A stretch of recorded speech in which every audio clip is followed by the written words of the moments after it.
ಎಲ್ಲ ನಮಸ್ಕಾರ. ನಾನು ನಿಮ್ಮ ಡಿ ವಾಯ್ಸ್ ಕರಿಯಪ್ಪ. ಇವತ್ತಿನ ವಿಚಾರದ ಬಗ್ಗೆ ಮಾತಾಡಬೇಕು ಅಂತ ನಿಮ್ಮೆಲ್ಲರನ್ನು ಕೂರಿಸ್ಕೊಂಡಿದ್ದೀನಿ ಅಂತ ಹೇಳಿದ್ರೆ ತಪ್ಪಾಗ್ಲಾರ್ದು. ಯಾಕೆ ಅಂತ ಹೇಳಿದ್ರೆ ನಮ್ದು ಓನ್ಲಿ ಸಾಮಾಜಿಕ ಜಾಲತಾಣ ಅನ್ನೋದಕ್ಕಿಂತಲೂ ಇಂಪಾರ್ಟೆಂಟು ಸಮಾಜಕ್ಕೆ ಬೇಕಾಗಿರ್ತಕ್ಕಂಥ ಕೆಲವು ಒಳಿತುಗಳನ್ನ, ಒಳ್ಳೆಯ ವಿಚಾರಗಳನ್ನ, ಸುವಿಚಾರಗಳನ್ನ ತಿಳಿಸ್ಬೇಕು ಅಂತ ಹೇಳಿ ನಾನು ಈ ಚಾನೆಲ್ ನಡೆಸ್ತಾ ಇದ್ದೀನಿ. ಇಷ್ಟವಾದವರು ಪ್ರತಿಯೊಬ್ಬರು ಸಬ್ಸ್ಕ್ರೈಬ್ ಆಗಿ, ಲೈಕ್ ಮಾಡಿ, ಶೇರ್ ಮಾಡಿ, ಕಾಮೆಂಟ್ ಮಾಡಿ. ಈಗ ನಾವು ಕರ್ನಾಟಕದ ಆಲ್ ಇಂಡಿಯಾ ಕಟ್ಔಟ್ ಆಗಿರ್ತಕ್ಕಂಥ ರಿಯಲ್ ಸ್ಟಾರ್ ಉಪೇಂದ್ರ ಅವರ ಬಗ್ಗೆ ಮಾತಾಡೋಣ. ಈ ಉಪೇಂದ್ರ ಸರ್ ರಾಜಕೀಯ ಮಾಡಬೇಕು ಅಂತ ಹೋಗಿ ಯಾಕೆ ವಾಪಸ್ ಬಂದ್ರು, ಸಿನಿಮಾಗೆ ಯಾಕೆ ಬಂದ್ರು, ಸಿನಿಮಾದಿಂದ ಸಮಾಜದಲ್ಲಿ ಯಾವ್ಯಾವ ರೀತಿ ತೋರಿಸ್ಬೇಕು, ಎಲ್ಲಾ ರೀತಿಯಿಂದ ತೋರಿಸಿದ್ರು ಜನಕ್ಕೆ ಯಾಕೆ ಅರ್ಥ ಆಗ್ಲಿಲ್ಲ. ಈಗಿನ ರಾಜಕೀಯ ವ್ಯವಸ್ಥೆ ಬದಲಾವಣೆ ಮಾಡೋದಕ್ಕೆ ಅವರು ಸಖತ್ ಪ್ರಯತ್ನ ಪಟ್ಟರು ಸಮೇತ ಜನ ಅವರಿಗೆ ಯಾಕೆ ಸಪೋರ್ಟ್ ಮಾಡಲಿಲ್ಲ.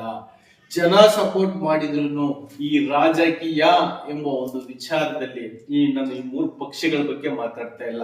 ಯಾಕೆ ಅಂತ ಹೇಳಿದ್ರೆ ಅವರಿಗೆ ಈ ಜನರ ಮನಸ್ಥಿತಿ ಸರಿಯಾಗಿ ತಿಳ್ಕೊಂಡ್ಬಿಟ್ಟಿದ್ದಾರೆ. ಅದಕ್ಕೆ ಕೆಲವೊಬ್ಬ ವ್ಯಕ್ತಿಗಳನ್ನ, ಈ ಚಕ್ರವರ್ತಿ ಸೂಲಬೇಲಿ ಅಂತವ್ರನ್ನ,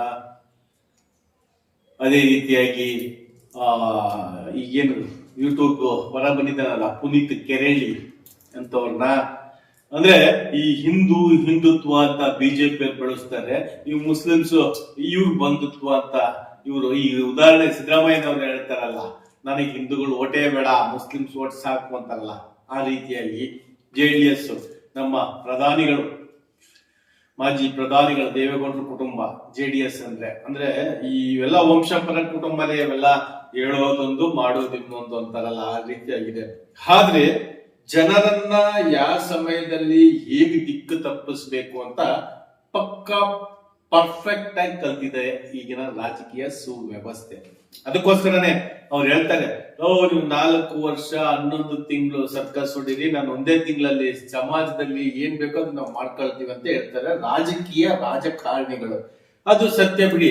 ವರ್ಷ ಪೂರ್ತಿ ಹೋರಾಟ ಮಾಡೋದು ಕೌಂಟೇ ಬರಲ್ಲ, ಲಾಸ್ಟ್ ಸನ್ಮಾನ ಮಾಡಿಸ್ಕೊಳ್ಳೋನೆ ಬೇರೆ ಇರ್ತಾನೆ, ಅದು ಕ್ಯಾಜುವಲ್ ಅಲ್ಲ. ಹಾಗಾಗಿ ಇಲ್ಲಿ ಸಮಾಜ ಕೆಟ್ಟಿರ್ತಕ್ಕಂಥದ್ದು ಬರೀ 10% ಆದ್ರೆ 90% ಜನ ಸಮಾಜ ಕೆಟ್ಟಿಲ್ಲ. 50% ಜನ ಸುಮ್ನೆ ನೋಡ್ತಾ ಇರ್ತಾರೆ, 20% ಜನ ಒಬ್ರಿಗೆ ಸಪೋರ್ಟ್ ಮಾಡ್ತಾರೆ, ಇನ್ನು 10% ಜನ ಈ ರಾಜಕಾರಣಿಗಳ ಫಾಲೋವರ್ಸ್ಗಳು. 3 ಪಕ್ಷಕ್ಕೂ 10 ಜನ ಫಾಲೋವರ್ಸ್ಗಳು ಅಂತ ಹೇಳಿದ್ರೆ ಅಲ್ಲಿ 30% ಫಾಲೋವರ್ಸ್ಗಳು ಹೋದ್ರು. ಇನ್ನು 70% ಅಲ್ಲಿ 20% ಹೋರಾಟ ಮಾಡ್ತಾರೆ, ಇನ್ನೊಂದು 20% ನಮ್ಗೆ ಯಾಕೆ ಬೇಕು ಅಂತಾರೆ, ಇನ್ನು 20% ಅವ್ರಿಗೆ ಎಷ್ಟು ಬೇಕೋ ಅಷ್ಟು ಕೆಲಸ ಯಾವ ಪಕ್ಷದವ್ರ ಹತ್ರಕ್ಕೆ ಆಗುತ್ತೋ ಆ ಪಕ್ಷದ ಹತ್ರ ಮಾಡಿಸ್ಕೊಂಡು ಹೋಗ್ಬಿಡ್ತಾರೆ. ಹಿಂಗಾಗಿ ಸಮಾಜ ಕೆಟ್ಟಿದೆ ಹೊರತು ಸಮಾಜ ಕೆಡಿಸ್ಬೇಕು ಅಂತ ಯಾರು ಕೆಡಿಸಿಲ್ಲ. ಈಗ ಉಪೇಂದ್ರ ಸರ್ ಬಗ್ಗೆ ಮಾತಾಡ್ತೀನಿ. ಉಪೇಂದ್ರ ಸರ್ 1992ನೇ ಇಸ್ವಿಯಲ್ಲಿ ತರ್ಲೇನ ನಮಗ ಸಿನಿಮಾದಿಂದ ಬೆಳಕಿಗೆ ಬರ್ತಾರೆ. ಬಟ್ ಸಿನಿಮಾ ಡೈರೆಕ್ಷನ್ ಮಾಡಿರ್ತಾರೆ, ಅದರಲ್ಲೂ ಸ್ವಲ್ಪ ಚಿಕ್ಕ ಪುಟ್ಟ ಪಾತ್ರಗಳನ್ನು ಮಾಡ್ಕೊಳ್ತಾ ಮುಂದೆ ಬಂದಿರ್ತಾರೆ. ಬಟ್ ಅವ್ರದ್ದು ಅಜೆಂಡಾ ಏನಾಗಿರುತ್ತೆ ಅಂತ ಹೇಳಿದ್ರೆ ಈಗಿನ ರಾಜಕೀಯ ವ್ಯವಸ್ಥೆಯನ್ನ ಬದಲಾವಣೆ ಮಾಡಬೇಕು ಅನ್ನೋ ಒಂದು ಅಜೆಂಡಾ ಇಟ್ಕೊಂಡು ಅವರು ಈ ಸಿನಿಮಾ ಫೀಲ್ಡಿಗೆ ಬಂದೆ ಅಂತ ಪ್ರತಿಯೊಂದರಲ್ಲೂ ಹೇಳ್ತಿದ್ರು. ನೋಡಿ, ಇತ್ತೀಚಿನ ದಿನಗಳಲ್ಲಿ ಕಣ್ಣೀರನ್ನ ಹಾಕಿರ್ತಕ್ಕಂತ ಒಂದು ಕಥೆಯನ್ನ ಜಿ ಕನ್ನಡದಲ್ಲಿ ಹೇಳ್ತಾರೆ. ನನ್ನ ಜೀವನದಲ್ಲಿ ನಾನು ಯಾವುದಕ್ಕೂ ಕಣ್ಣೀರ್ ಹಾಕಿರ್ಲಿಲ್ಲ. ಸುಮಾರು ಕಷ್ಟಗಳು ಬಂದ್ರು, ಸುಮಾರು ನೋವುಗಳು ಬಂದ್ವು, ಸುಮಾರು ವಿಚಾರಗಳು ಬಂದ್ರು ಸಮೇತನು. ಯಾಕಂದ್ರೆ ಒಂದು ಸಿನಿಮಾ ಅಥವಾ ಒಬ್ಬ ಹೀರೋ, ಒಬ್ಬ ಪ್ರೊಡ್ಯೂಸರ್ ಅಥವಾ ಒಬ್ಬ ಡೈರೆಕ್ಟರ್ ಅಂತ ಹೇಳಿದಾಗ ಸುಮಾರು ಕಷ್ಟ ಸುಖಗಳು ಬಂದಿರ್ತವೆ. ಅಂತ ಸಮಯದಲ್ಲಿ ಕಣ್ಣೀರಾಗ್ತಂತ ಒಬ್ಬ ವ್ಯಕ್ತಿ ಈ ಪ್ರಜಾಕೀಯ ಪಕ್ಷ ಎಂಬ ವಿಚಾರದಲ್ಲಿ, ಯಾಕೆಂತ ಹೇಳಿದ್ರೆ ಇವತ್ತು ಪಕ್ಷ ಯಾರ್ದು, ಆ ಪಕ್ಷದ ಮೇನ್ ಉಸ್ತುವಾರಿ ಯಾರು ತಗೊಂಡಿರ್ತಾರೆ, ಈ ಸಂಘಟನೆ ಅಂದ್ರೇನು, ಈ ಸಂಘಟನೆಯ ರಾಜ್ಯಾಧ್ಯಕ್ಷ ಯಾರು ಅಂತ ಹೇಳ್ಬಿಟ್ಟು ಸಂಘದಾಗ ಹೆಂಗ್ ಸೇರ್ಕೊಳ್ತಾರೆ, ಈ ಪಕ್ಷ ಅಂದ್ರೂ ಲೀಡರ್ಶಿಪ್ ಕ್ವಾಲಿಟಿ ಇದೆಯಾ ಇಲ್ಲ ಅಂತ ನೋಡ್ತಾರೆ. ಉಪೇಂದ್ರ ಅವರು ಪ್ರಜಾಕೀಯ ಪಕ್ಷ ಅವ್ರದೇ ಅಂತ ತಿಳ್ಕೊಂಡು ಬಹಳ ಜನ ಹೋದ್ರು. ಆಮೇಲೆ ಗೊತ್ತಾಗುತ್ತಾ ಪ್ರಜಾಕೀಯ ಪಕ್ಷ ಬೇರೆಯವ್ರದ್ದು, ಉಪೇಂದ್ರ ಅವರು ಉಸ್ತುವಾರಿ ವಹಿಸ್ಕೊಂಡು ಮುನ್ನಡೆಸ್ಕೊಂಡು ಹೋಗ್ತಾರೆ ಅಂತ. ಬಟ್ ಅವ್ರಿಗೂ ಗೊತ್ತಿತ್ತು ಈಗ ಜನನ ಯಾವ ರೀತಿ ಬದಲಾವಣೆ ಮಾಡಬೇಕು, ಜನನ ಯಾವ ರೀತಿ ಚೇಂಜ್ ಮಾಡ್ಬೇಕು ಅಂತ ಪಕ್ಷ ಇಟ್ಕೊಂಡಿರ್ತಕ್ಕಂಥವ್ರು ಯಾರು ಪ್ರಜಾಕೀಯ ಪಕ್ಷದ ಅಸ್ತಿತ್ವನೇ ಇಲ್ದಂಗಾಗಿದೆ ಬಿಡಿ. ಈಗ ಉಪೇಂದ್ರ ಸರ್ ಹೊರಗಡೆ ಬಂದಾದ್ಮೇಲೆ ಈಗ ಮತ್ತೆ ಉಪೇಂದ್ರ ಸರ್ ಅವರು ಆ ರಾಜಕೀಯದ ವಿಚಾರವನ್ನೇ ಬಿಟ್ಟಿದ್ದಾರೆ. ಕಾರಣ ಅವ್ರ ಹಿಂದೆ ಏನು ಸುಮಾರು 200ಕ್ಕಿಂತ ಹೆಚ್ಚು ಜನರು ಪ್ರಜಾಕೀಯ ಪಕ್ಷದಲ್ಲಿದ್ರು. ಅವ್ರಿಗೆ ನಾನು ಅನ್ಯಾಯ ಮಾಡಿಬಿಟ್ಟೆ, ಯಾಕೆಂದ್ರೆ ಅವ್ರ ಕೆಲಸ ಪಕ್ಷ ಎಲ್ಲ ಬಿಟ್ಟು ಸಮಾಜದ ಬದಲಾವಣೆಗಾಗಿ ಶ್ರಮಿಸ್ತಕ್ಕಂಥವ್ರು.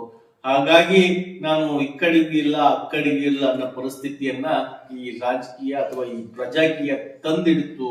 ಹಾಗಾಗಿ ನಾನು ಅವತ್ತಿನ ದಿನಗಳಲ್ಲಿ ಬಹಳ ಭಾವುಕನಾದೆ, ಬಹಳ ಅದೇನು ಹೇಳ್ತಾರೆ ಉದ್ವೇಗಕ್ಕೊಳಗಾದೆ. ಅಂದ್ರೆ ಕ್ಷೀಣತೆಗೆ ಈ ವ್ಯವಸ್ಥೆ ಏನಾರ ಮಾಡ್ಕೊಂಡ್ಲಪ್ಪ, ಈ ರಾಜಕೀಯ ವ್ಯವಸ್ಥೆ ಏನಾರ ಮಾಡ್ಕೊಂಡ್ಲಪ್ಪ ಅನ್ನೋ ಪರಿಸ್ಥಿತಿಯಲ್ಲಿ ಅದನ್ನ ಅವ್ರ ಬಗ್ಗೆ ನಾವ್ ಯಾವ ತರ ತಿಳ್ಕೊಬೇಕು ಅಂತ ಹೇಳಿದ್ರೆ, ಅವ್ರ ಡೈರೆಕ್ಷನ್ ಫೀಲ್ಡ್ ಇಂದ 1998 ಇಸ್ವಿಯಲ್ಲಿ ಸಿನಿಮಾವನ್ನ ಡೈರೆಕ್ಷನ್ ಮಾಡಿ ವಿತ್ ಅವರೇ ಹೀರೋ ಆಗ್ತಾರೆ.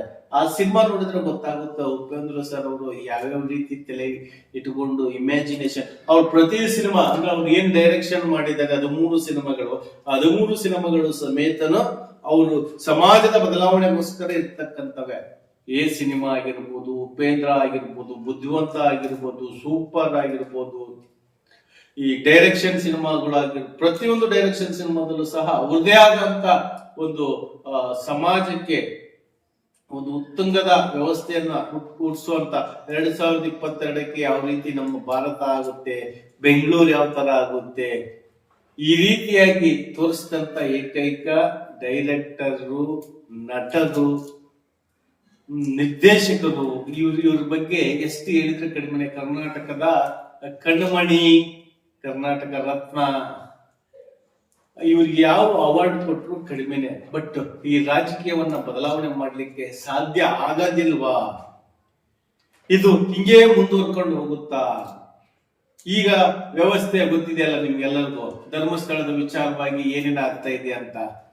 ಕೆಟ್ಟವ್ರಿಗೆಲ್ಲ ಆಶೀರ್ವಾದ ಇರುತ್ತೆ, ಒಳ್ಳೆಯವರೆಲ್ಲ ಜೈಲ್ ಪಾಲಾಗ್ತಾ ಇದ್ದಾರೆ. ಸತ್ಯ ಕೇಳಕ್ ಹೋದರ್ನ ಜೈಲ್ಗೆ ಹಾಕ್ತಾರೆ, ಸತ್ಯ ಕೇಳಕ್ ಹೋದರ್ನ ವಾರ್ನಿಂಗ್ ಮಾಡ್ತಾರೆ, ಸತ್ಯ ಕೇಳಕ್ ಹೋದರ್ನ ಅವ್ರನ್ನೇ ಎವಿಡೆನ್ಸ್ ಮಾಡ್ಕೊಂಡು ಇವತ್ತು ಒಳಗಡೆ ಹಾಕುವಂತ ಪರಿಸ್ಥಿತಿ ಬಂದ್ಬಿಟ್ಟಿದೆ ಈ ಪಕ್ಷಗಳದ್ದು, ರಾಜಕೀಯ ಪಕ್ಷಗಳದ್ದು. ದುಡ್ಡೇನ್ ಸ್ವಾಮಿ, ಯಾರು ಬೇಕಾದ್ರೂ ಮಾಡ್ತಾರೆ ಅಂತ ಹಿಂದೆ ಶಂಕರ್ ನಾಗ್ ಅವ್ರ ಸಿದ್ಧಾಂತ ಇಟ್ಕೊಂಡು, ಶಂಕರ್ ನಾಗ್ ಅವ್ರ ಫ್ಯಾನ್ಸ್ಗಳು ಕರ್ನಾಟಕದಲ್ಲಿ ಸಿಕ್ಕಾಪಟ್ಟೆ ಇದ್ದಾರೆ ಬಿಡಿ, ಇಡೀ ಭಾರತಾದ್ಯಂತ ಇದ್ದಾರೆ. ಯಾಕೆಂದ್ರೆ ಆ ವ್ಯಕ್ತಿ ಆದ್ರೂ ಅದೇ ರೀತಿಯಲ್ಲಿ ಬೆಳೆದಿರ್ತಕ್ಕಂಥದ್ದು. ಅವರ ಒಂದು ಸಿನಿಮಾ, ಈ ಸಿನಿಮಾ ಬರೀ ಈ ಕುಣಿಯೋದಕ್ಕೆ, ಮಜಾ ಮಾಡ್ಲಿಕ್ಕೆ, ಮೋಜ್ ಮಾಡ್ಲಿಕ್ಕೆ, ಮಸ್ತಿ ಮಾಡ್ಲಿಕ್ಕೆ ಸಿನಿಮಾಗಳನ್ನ ತೆಗಿಬಾರ್ದು. ಸಮಾಜಕ್ಕೆ ಒಂದು ಬೆಳಕಾಗಬೇಕು, ಆ ಒಂದು ಸಂದೇಶ ಜೀವನದಲ್ಲಿ ಅಳವಡಿಸ್ಕೋಬೇಕು, ಆ ರೀತಿಯ ಸಂದೇಶ. ಈಗ ಡಾಕ್ಟರ್ ರಾಜ್ಕುಮಾರ್ ಬಗ್ಗೆ ನಾವು ಮಾತಾಡ್ಬೋದು ನೋಡಿ. ಅವರು ಡಾಕ್ಟರ್ ರಾಜ್ಕುಮಾರ್ ಅವರು ಒಂದು ಸಿನಿಮಾದಲ್ಲೂ ಸಹ ಸಿಗರೇಟು, ಬೀಡಿ, ಗುಟ್ಕಾ ಅವ್ನ ಯಾವ್ದು ತೋರಿಸೇ ಇಲ್ಲ, ಆದ್ರೂ ಸಮೇತ ಹೈಯೆಸ್ಟ್ ಸಿನಿಮಾಗಳನ್ನು ಮಾಡಿದ್ದಾರೆ. ಅದೇ ರೀತಿಯಾಗಿ ಸಂದೇಶ ತಿಳಿಸ್ಬೇಕು ಅಂತ ಹೇಳಿದ್ರೆ ಅದು ಡೈರೆಕ್ಟರ್ ಇರಬೇಕು, ಹೀರೋಗಿಂತ ಜಾಸ್ತಿ. ಆಮೇಲೆ ಈ ಸಮಾಜ ಬದಲಾವಣೆ ಆಗಲ್ಲ ಅನ್ನೋದು ಯಾರು ಅಂತ ಹೇಳಿದ್ರೆ ಸಮಾಜಕ್ಕೆ ಕಟಕರು, ಸಮಾಜಕ್ಕೆ ಕಳಂಕ ತರುವಂತರು, ಸಮಾಜ ಘಾತಕರು. ಸಮಾಜ ಬದಲಾವಣೆ ಆಗಲ್ಲ ಅಂತ ಹೇಳೋರು. ಇನ್ನೂ ನಾವು ಪ್ರಯತ್ನ ಪಡಬೇಕು, ಹೊಸ ಹೊಸ ಪಕ್ಷಗಳನ್ನ ತರಬೇಕು. ನೋಡಿ, ಇವತ್ತು KRS ಪಕ್ಷದ ಬಗ್ಗೆ ಇಡೀ ರಾಜ್ಯವೇ ಮಾತಾಡ್ತಾ ಇದೆ, ಎಲ್ಲಿ ಹೋದ್ರು ವಿತ್ ಲೈವ್. ಹೌದು, ಸತ್ಯ. ಅದರಲ್ಲಿ ಕೆಲವೊಬ್ರು ಇದ್ದಾರೆ ಬಿಡಿ ಕಚಡಗಳು. ಎರಡು ಪಕ್ಷದಲ್ಲಿ ಕಚಡಗಳು ಇಲ್ಲ ಅಂತ ನಾನು ಹೇಳ್ತಾ ಇಲ್ಲ, ಅದರಲ್ಲೂ ಕೆಲವರು ಕಚಡಗಳು ಇದ್ದಾರೆ. ಆ ಕಚಡಗಳಿಗೆ ದೇವರೇ ತೋರಿಸ್ತಾನೆ. ಯಾಕೆಂದ್ರೆ ಒಬ್ಬ ರಾಜ್ಯಾಧ್ಯಕ್ಷ, ಒಬ್ಬ ರಾಷ್ಟ್ರೀಯ ಅಧ್ಯಕ್ಷ ಯಾವ ರೀತಿ ಗಡದ್ದಾಗಿರ್ತಾರೆ, ಎಲ್ಲೋದ್ರು ತಲೆ ಬಗ್ಗಿಸ್ಬಾರ್ದು ನನ್ನ ಪಕ್ಷದವರು ಅಂತ ಹೇಳಿ ಇಷ್ಟೊಂದೆಲ್ಲ.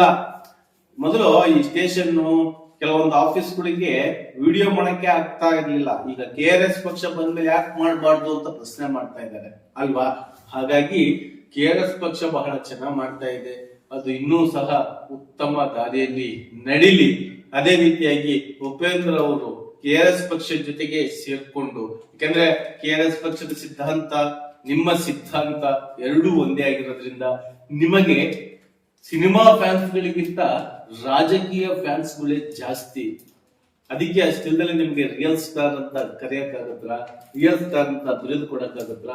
ಇಡೀ ಆಲ್ ಇಂಡಿಯಾದಲ್ಲೇ 7ನೇ ನ್ಯಾಷನಲ್ ಡೈರೆಕ್ಟರ್ ಆಗಿರ್ತಕ್ಕಂಥ ನಿಮಗೆ ಕರ್ನಾಟಕದ ನಂಬರ್ 1 ಡೈರೆಕ್ಟರ್ ನೀವು.